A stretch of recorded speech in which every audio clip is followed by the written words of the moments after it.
নমস্কার বন্ধুরা, আমি সমর আর আপনারা দেখছেন গ্রিন ফ্রেন্ডস। আজ এই মুহূর্তে আপনারা যেটা দেখছেন সেটা হলো গোলাপ। আর শীতের শুরু মানে এই প্রত্যেকটা গোলাপ গাছ কিন্তু অন্য রূপ নিয়েছে। আমরা এর আগে জলিদির বাড়িতে ঠিক গরমের সময় আমরা ভিডিও করেছিলাম, একদম টানা রোদের মধ্যে গোলাপ পড়েছিল। আর সেই গোলাপ আর আজকের গোলাপের মধ্যে আকাশ পাতাল ডিফারেন্ট। না, একটাও গোলাপ গাছ এখানে সিন্ডারে করা নেই, প্রত্যেকটা গোলাপ গাছ নিপুণ সুন্দর করে করা আছে আর টবের মাটিতে। এগুলো পুরনো গাছ, মোটামুটি এই গাছগুলোর বয়স কিন্তু হয়েছে কোনোটা 2 বছর, কোনোটা 3 বছর, কোনোটা 3.5 বছর, আবার কোনো কোনো গাছ নতুনও এসছে এই বাগানে। কিন্তু গাছের চেহারা দেখলে মনেই হবে যে এই গাছগুলো হলো কি করে আর এত সুন্দর তৈরি করলো কি করে। এটাই তো যত্ন, এটাই তো আজকে জানবো। এই মুহূর্তে আসানসোল আমি দাঁড়িয়ে আছি জলিদির দোতলা বাড়ির ছাদে। আর সেই বাড়ির ছাদে যেমন গোলাপ আর ঠিক ততটাই আমরা সবাই ট্রপিক্যাল জবা করি না, সেই ট্রপিক্যাল জবা। বলছি, আবারও বলছি, কোনো জবা গাছ বা গোলাপ গাছ কিন্তু সিন্ডারে নেই, পুরোটা আছে টবের মাটিতে। আর কিভাবে এই গাছ তৈরি হয়েছে সব কিছু এই ছোট্ট ভিডিওতেই আপনারা কিন্তু জানতে পারবেন। চলুন সম্পূর্ণ ভিডিও ছোট্ট ছোট্ট করে আমরা দেখে নিই এক একটা পার্ট। এতক্ষণ গোলাপ দেখলাম, কিছুটা জবা দেখি, আর প্রত্যেকটা জবা কিন্তু পছন্দ হবে। হ্যাঁ, আপনাদের সকলের পছন্দ হবে। গাছগুলো কিন্তু ছোটোখাটো নয়, গাছগুলো বড়। আর এক একটা গাছে বেশ অনেকগুলি করেই কিন্তু ফুল ফুটে আছে। চলুন, যার এই বাগান তার সঙ্গে একটু কথা বলে নিই। এদিকটা আবার গোলাপে ভরপুর। গোলাপ গাছ কটা আছে এই মুহূর্তে? গোলাপ গাছ 20-25টার মতন রয়েছে। 20-25টা? হ্যাঁ। আর জবা কটা আছে? জবা প্রায় 21-22টার মতন ভ্যারাইটি আছে। কখন সকালে বাগানে আসেন? এই বাগানে তো এদিক ওদিক হওয়া যায় না। না, এদিক ওদিক হওয়া যায় না, কোথাও যাওয়া আসা করাটা খুব মুশকিল।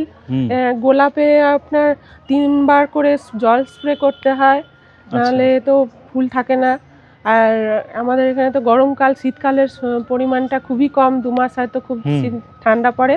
তাছাড়া জলে এই ভীষণ মানে একদম তপ্ত গরম, সেই সময়টাই আমার মেনটেন করতে একটু অসুবিধা হয়। মানে প্রায় জল স্প্রে করতে হয়? হ্যাঁ, জল স্প্রে করতে হয়। আর আমি ভয়েই সিন্ডারে করি না, কারণ সিন্ডারে আমি আরোই মেনটেন করতে পারবো না। মানে মাটিতে যদি 2 বার স্প্রে করতে হয়, সিন্ডারে তখন 4 বার করতে হবে। 4 বার করতে হবে, সেই টাইমটা অ্যাকচুয়ালি আমার কাছে থাকে না। কিন্তু গাছগুলো তো তৈরি হয়েছে পুরো সিন্ডারের মতন, সেটা তো মানবেন। এক একটা বয়স কত করে আছে তাও? এক একটা 4-5 বছর, এরকম 4-5 বছর এরকম হবে। 4-5 বছর? হ্যাঁ, এটা আপনি এক একটা গুড়ি দেখলেই মানে ওইটার গুড়িটা যেমন দেখবেন, ওইটা মানে বেশ মোটা, মানে ওটা মোটামুটি 4 বছর 5 বছরের গাছ। এক একটা গুড়ি যেমন দেখলেই বুঝতে পারবেন খুব মোটা হয়। হ্যাঁ, পুরো সিন্ডারের গাছ তো আমরা দেখি বা ভিডিও করি, সেটা জানেন। সেখান থেকে আপনার এই মাটিতে করা, আর এক একটা টব আছে মোটামুটি 18 ইঞ্চি। হ্যাঁ, 18 ইঞ্চি 16 ইঞ্চি টব। বড় টব দিলে কি গাছটা বাড়তে মানে মাটিটা পায়, মাটিটা পেলে মানে যে পরিমাণে আর কি ওর খাবারও দরকার হয়। ছোট গাছে কি সিন্ডারে যেমন ছোট টবে করলেও হয়ে যাবে, কিন্তু মাটিতে আমার মনে হয় একটু বড় টবে করলে সুবিধা হয়। এগুলো কি সব এই গোলাপ গাছগুলোর মোটামুটি একটু এগিয়ে আসুন, গোলাপ গাছগুলো কি একটু আগে কাটিং করে দিয়েছিলেন? আগে মানে পুজোর পর আমি প্রথমে আগে রুটটা প্রুনিং করি। রুট প্রুনিং করে নতুন করে বসিয়েছিলেন? হ্যাঁ, রুট প্রুনিং করে আমি বসিয়েছিলাম। পরে যখন গাছটা একটুখানি মানে পাতা মানে মনে হচ্ছে যেন এবার পাতা বেরোবে বা তখন আমি ওপর থেকে পুরো কেটে দিয়েছি। হ্যাঁ। আচ্ছা দিদি, গোলাপের ভিডিও প্রচুর দেখেন, সেই ভিডিওগুলো দেখে আমি অনেক মানে ইন্সপিরেশন পেয়েছি। যেমন মিলনদার ভিডিও, আমাদের গ্রুপেই অনেকে রয়েছে খুব ভালো গোলাপ করে, তাদের ভিডিও আমি অনেকের মানে আমি গোলাপ আমার খুব প্রিয় এবং আমি তাদের কাছ থেকে অনেক ইন্সপিরেশন পেয়েছি যে কিভাবে শিখেছেন সব সময়। হ্যাঁ, সব সময় শিখেছি। যেমন আগে আমি করতাম মানে প্রুনিংটা, আমি এই ওপরের প্রুনিংটা আমি অনেক নিচ থেকে করে দিতাম। হ্যাঁ, এই ওপরের যে প্রুনিংটা মোটামুটি এত অনেক নিচ থেকে করে দিতাম, এটা কিন্তু আমার একটা ভুল ছিল। আমি পরে শিখেছি। আপনারা নিশ্চয়ই অতীন বাসুর নাম শুনেছেন? হ্যাঁ, স্যারের সঙ্গে একবার দেখা হয়েছিল, তো স্যার আমাকে শিখিয়েছিলেন যে এরকম এত উপর থেকে প্রুনিং করতে। হ্যাঁ, উপর থেকে প্রুনিং করতে। আচ্ছা, ওটা তোমার ভুল। হ্যাঁ, ওই ভুলটা মানে অ্যাকচুয়ালি গোলাপ করতে গেলে তো অনেক কিছু মানে শেখার শেষ নেই। একদমই তাই। হ্যাঁ, তো ওটা আমাকে শিখিয়েছিলেন যে একদম নিচ থেকে প্রুনিং করবে না। যেমন এই গাছটা আপনি দেখলে বুঝতে পারবেন প্রত্যেকটা শুট বেরিয়েছে এক একটা ইয়ে থেকে, বেশ সুন্দরভাবে বেরিয়েছে। এটা যদি নিচ থেকে করে দিই কি হয় যে ডালটা মোটা হয় না, যে ডালগুলো আমাদের বেরোয় সেটা কি হয় মোটা হয় না, মানে ওইরকমই একটা সরু ডাল বেরোলো, সেখান থেকে হয়তো ব্লুমিং হচ্ছে। কিন্তু এই যে ডালটা মোটা হবে, এর গা থেকে যে ইয়েটা বেরোবে সেইটা যদি আমি আরো নিচ থেকে করি সেটা হয় না। আচ্ছা, যা ভিডিও দেখেছেন, যা কিছু করেন ম্যাক্সিমাম সিন্ডারে, কিন্তু সেখান থেকে আপনার এটা মাটিতে একটু ডিফারেন্ট হলে অনেকটাই ডিফারেন্ট, খাওয়া দাওয়া ডিফারেন্ট আছে, সবকিছু আছে। এদের কি খাবার দেন আপনি? এদের খাবার আমার সিন্ডারের থেকে আমার মনে হয় মাটির খাবার অনেকটা কম লাগে। সিন্ডারের খাবার প্রচুর লাগে, আর সিন্ডারের সিন্ডারে কেমিক্যাল খাবার প্রচুর লাগে। আর এদেরকে মানে কি বর্ষাকালে, যেমন ধরুন গরমকালে, শীতকালে তো খোল জল চলে, অন্যান্য খাবারও আছে, যেমন 13-40-13 ব্যালেন্সড ডায়েট আছে, তারপরে আপনার মাইক্রোনিউট্রিয়েন্ট আছে, একটা উইকে একটা রুটিন করে খাবার দিতে হয়। আচ্ছা, তো সেক্ষেত্রে সিন্ডারে আমার মনে হয় অনেক বেশি, এটা আমি মেনটেন করা আমার পক্ষে সম্ভব না। এদের যে কেমিক্যাল খাবার ধরুন 13-40-13 মাটিতে দেন না স্প্রে করেন? পুরো পাতায় স্প্রে করা হয়। যেমন 13-40-13 সঙ্গে ম্যাগনেসিয়াম সালফেট একসাথে মিশিয়ে সপ্তাহে একদিন আমাকে স্প্রে করতে হবে। স্প্রে করে দেন? হ্যাঁ, ব্যালেন্স ডায়েটও যেমন 19-19-19 কিংবা 20-20 ওর সঙ্গেও ম্যাগনেসিয়াম সালফেট আমাকে স্প্রে করতে হবে। আচ্ছা, ওর সঙ্গেই গুলে দেন? একসঙ্গে গুলে দিই। একটা 3 গ্রাম নিলেন ম্যাগনেসিয়াম সালফেট, 2 গ্রাম নিলেন, 2 গ্রাম নিলাম, এইভাবে আমি গুলে দিই।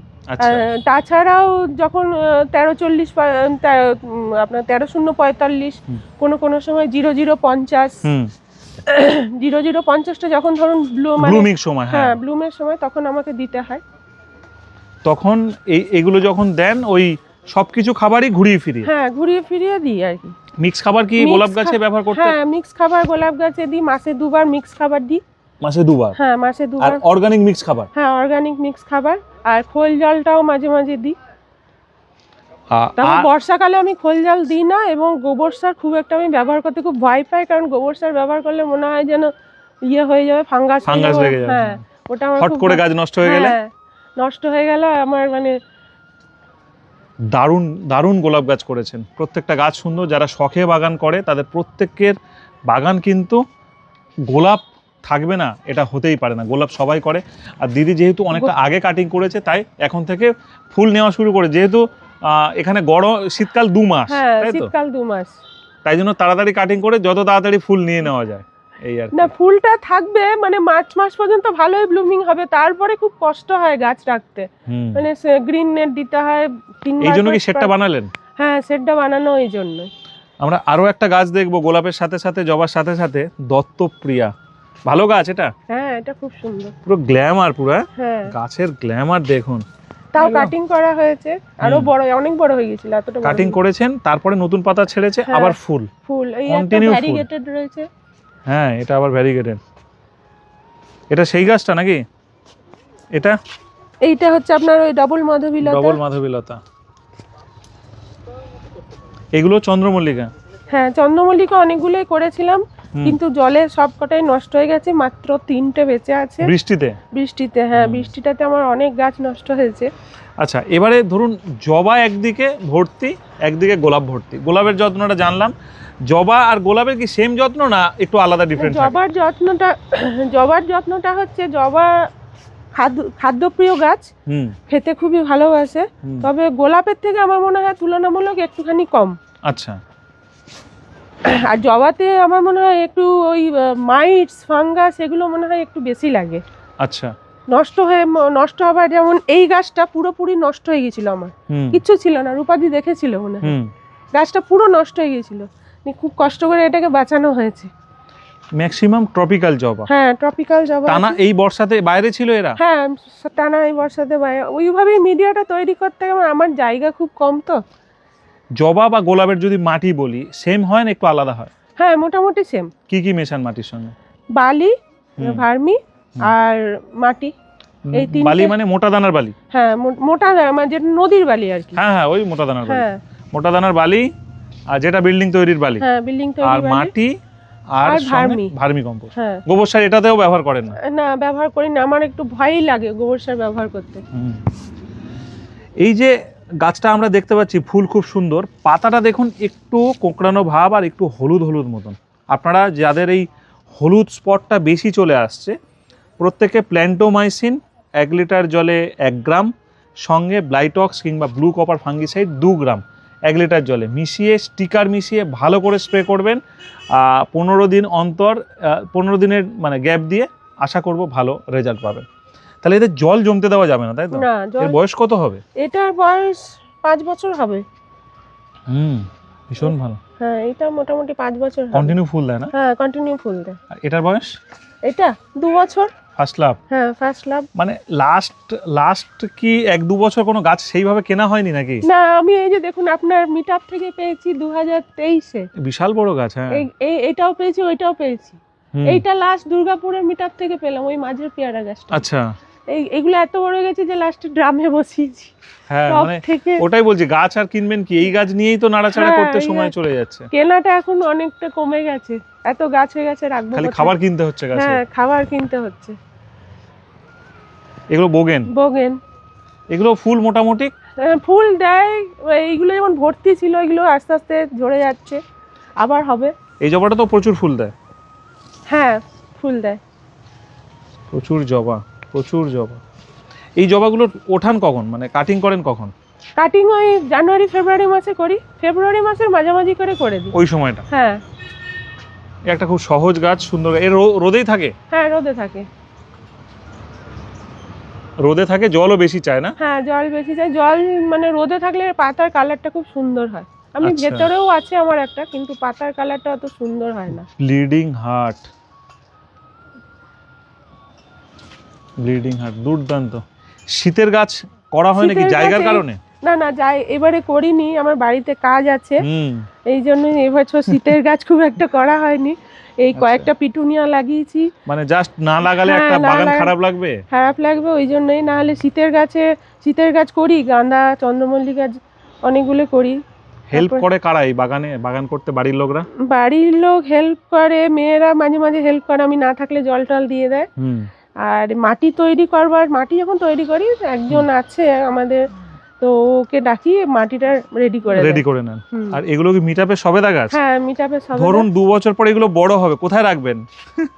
ওইটাই তো হয়ে যায়, মানে মুশকিল। শুধু তাই নয়, আর একটা জায়গা আমি ক্যামেরাটাও নিয়ে যাচ্ছি, দেখুন গাছ দেখুন ভর্তি, ভীষণ সুন্দর। এটা পাতাবাহার সব? হ্যাঁ, এই নিচ দিক দিয়ে যাওয়া যাবে। হ্যাঁ, চলুন নিচ দিয়ে যাবো। সবেদা গাছগুলো তো ভালোই হচ্ছে। হ্যাঁ, এটাতেই আমি সেদিনকে আপনাকে জিজ্ঞেস করলাম যে খাবার কি দেবো, মানে কিছু দিতে হবে না এখন, ওই মিক্স খাবার একটু একটু ধারে দিয়ে হ্যাঁ, জাস্ট ফেলে রাখুন, ও এমনিই হবে, কোনো চাপ নেই। আর এই দুটো ছাদ, এই গোলাপের মাঝখানে একটা বসালে ভর্তি হয়ে যাবে ছাদ, আর ওই দিকে একটা বসালে ছাদ ভর্তি হয়ে যাবে। এরপরে ভাবুন আপনি কি করবেন, কারণ এই দুটো গাছ যা বাড়বে অনেকটা জায়গা নেবে, অনেক জায়গা নেবে। এটা কি পুরনো না নতুন? না, এটা পুরনো। এই যতগুলো গাছ আছে সবই পুরনো। যতগুলো গাছ আছে সবই পুরনো। নতুন কিছু লাগাইনি। এরকম বাইরেই থাকে? হ্যাঁ, বাইরে থাকে। আবার ফুল হয়? ফুল কি সারা বছর হয় না বন্ধ দেয়? না, গরমে? রোদে যদি রাখেন সারা বছরই মোটামুটি ফুল হয়। আচ্ছা। রোদে রাখতে হবে, জারবেরা ঘরে বা ছাওয়াতে রাখলে হবে না। অ্যাগ্লোনিমা, এইগুলো অ্যাগ্লোনিমার কাউন্টার। হ্যাঁ। এটা কি একটা থেকে অনেকগুলো করেছেন? হ্যাঁ হ্যাঁ। আর একটা পদ্ধতিতে করতে পারেন, কেটে বসাবেন। হ্যাঁ, কেটেই বসাই দাদা। এইটা সব থেকে পুরনো গাছ, এটা থেকে সব আমার এগুলো বানানো। আচ্ছা, অনেক বানিয়েছেন। স্নেক বড়, হ্যাঁ বেশ বড়। অর্কিডগুলো ফুল হয় তো? হ্যাঁ, অর্কিড ফুল হয়। ভীষণ সুন্দর। মানে হ্যাঙ্গিংটা ওইভাবেই করেছেন যাতে চারিদিকে হয়। এই গাছটা এত সুন্দর ফুল হয় আবার? হ্যাঁ, এত সুন্দর ফুল হয়। দিদি, আপনার নাম আর আমরা এটা কোন জায়গায় ভিডিও করলাম? আমার নাম জলি রায়, এটা আসানসোল ইসমাইল পড়ছে, গুরু নানক পল্লী। আচ্ছা, ভেবেছিলেন যে আমরা আসানসোলে একটা প্রোগ্রাম করতে পারবো? আমার খুব ইচ্ছে ছিল, আপনাকে দাদা অনেক দিন ধরে বলেছি যে দাদা আসানসোলে একটা প্রোগ্রাম হোক। মানে আমার এটা মানে খুব আমি লাস্ট বার যখন বর্ধমানেও গেলাম হুম। তখনও আপনাকে বলেছি দাদা একটা প্রোগ্রাম হোক আসানসোলে। তাড়াতাড়ি হয়েছে কিন্তু। হ্যাঁ দাদা আপনি রাজি হয়ে গেলেন, ওটা দেখে মানে আমি ভীষণ খুশি যে আসানসোলে একটা প্রোগ্রাম হবে। আমার মানে খুব ইচ্ছে ছিল যে আসানসোলে একটা প্রোগ্রাম হোক। আমরা চিন্তাও করেছি দাদা যে আসানসোলে মানে যেমন আপনি প্রত্যেক বছর অন্য জায়গায় মিট আপ করেন, আসানসোলে একটা করে হোক। মিট আপ মানে প্রত্যেক বছরই আমরা অ্যারেঞ্জ করব, ব্যাস, আর ব্যাস, আপনি ব্যাস। আসবেন, তাতেই এটাই হবে। আমাদের ইয়ে। গ্রিন ফ্রেন্ডসের মিট আপ অনেকবার গেছেন হ্যাঁ এবং আপনার পায়ের অবস্থা খারাপ তারপরেও গেছেন। হ্যাঁ সত্যি কি আলাদা টানে Green হ্যাঁ Friends এর টানে, meetup? ভীষণ টানে। প্রত্যেক বছরই ওটার একটা অপেক্ষা থাকে যে কখন আসবে, কবে আসবে। হুম। মানে পুরস্কার কি পেলাম না পেলাম না, আমি যাব নিজে সশরীরে যাব, হুম। এটা আমার কাছে একটা ভীষণ চাহিদা যে আমি ব্যাস, নিজে ব্যাস। যেতে পারবো, এত লোকের সঙ্গে দেখা সাক্ষাৎ, যাদেরকে মানে আমি হয়তো নামে চিনি, ফটো দেখেছি, তাদেরকে সামনাসামনি দেখবো, গাছ কিনবো, এত এত ভ্যারাইটিস গাছের, ভীষণ মানে ওটা একটা আলাদা পাওনা। একদম সারা বছরের ওটা আমাদের কাছে একটা ভীষণ বড় একটা পাওনা। এটা কি বিক্রির জন্য এখানে চাষ হয়? হ্যাঁ এখান থেকে উঠিয়ে বাজারে বিক্রি হয়? হ্যাঁ বাজারে বিক্রি হয়। বাহ, মোটামুটি পালং শাক, ধনেপাতা, কফি, কপি, ব্রোকলি, হ্যাঁ নানা রকমের শাক। নানা এই দিকটা আবার নানা রকমের শাক, তাই তো? হ্যাঁ শুধু শীতে করে না গরমেও করে? না গরমেও করে, যেমন বরবটি, লাউ, আপনার সব রকমের এখানে চাষ হয়, 3 বা 4 বার চাষ হয়। আচ্ছা, 3-4 বার চাষ হয়, হ্যাঁ কন্টিনিউ হতে থাকে? কন্টিনিউ হতে থাকে। খাটালও আছে নাকি? না ওটা ওদের বাড়ি। আচ্ছা, বাড়ি। আর এই গরু রাখে মানে ওদের নিজেদের ঘরে দুধ বিক্রি করে, আর আপনার এই যে গোবরটা ওরা মাঠে মাঠে সবজি চাষ করে। মাঠের জন্য বাহ, রেখে- বিশাল ব্যাপার, বিশাল ব্যাপার। চলে আসলাম আরও একটা ব্যালকনিতে, এবং এখানে বেশ এখন অনলাইনে এইগুলো বেশ ভালো উঠেছে না, কোনটা? এই র্যাকগুলো? হ্যাঁ র্যাকগুলো অনলাইনে বেশ পাওয়া যায়। আপনারা গ্রিন ফ্রেন্ডসের ভিডিও চলাকালীন দেখবেন এই র্যাকের ইউটিউব থেকে, আমি নয়, ইউটিউব থেকে কিন্তু বিজ্ঞাপনও দেয় কেনার জন্য। আমার ভিডিওতেও দেয়, আমি দেখেছি ভিডিও চলাকালীন। খুব সুন্দর, এই গাছটা এত সুন্দর হয়, হ্যাঁ বাহ, কল্পনার different বাইরে। idea। এটা কাটিং করে অনেকগুলো করেছি। ওইটার হ্যাঁ ও মাথা কাটলেই বেরিয়ে যায়? হ্যাঁ, এই যে এখান থেকে কেটে দিলে আপনি এখানটা ফাঙ্গিসাইড দিয়ে যদি বসিয়ে দেন, এই পাশ থেকে রুট বেরিয়ে যাবে। আচ্ছা, পিছলে ফুল আসে না নাকি? হ্যাঁ পিছলেলি ফুল আছে। আসে? হ্যাঁ এখন 0050 স্প্রে করুন, ফুল চলে আসবে। এই যে মুখগুলো পুড়ছে তো, হ্যাঁ। আর পুড়বে না মুখগুলো। যাদের পিস লিলির এরকম মুখ পুড়ছে, 0050 1 লিটার জলে 3 থেকে 4 গ্রাম গুলে মোটামুটি 15 দিনে একবার বা 10 দিনে একবার স্প্রে করুন, পোড়াটাও কমে যাবে, ফুলও চলে আসবে। এটা আরও একটা ব্যালকনি। এই গাছগুলো এখানেই থাকে? হ্যাঁ এখানে থাকে। ঠিক আছে, ধন্যবাদ দিদিকে, আর ধন্যবাদ আপনাদের সকলকে।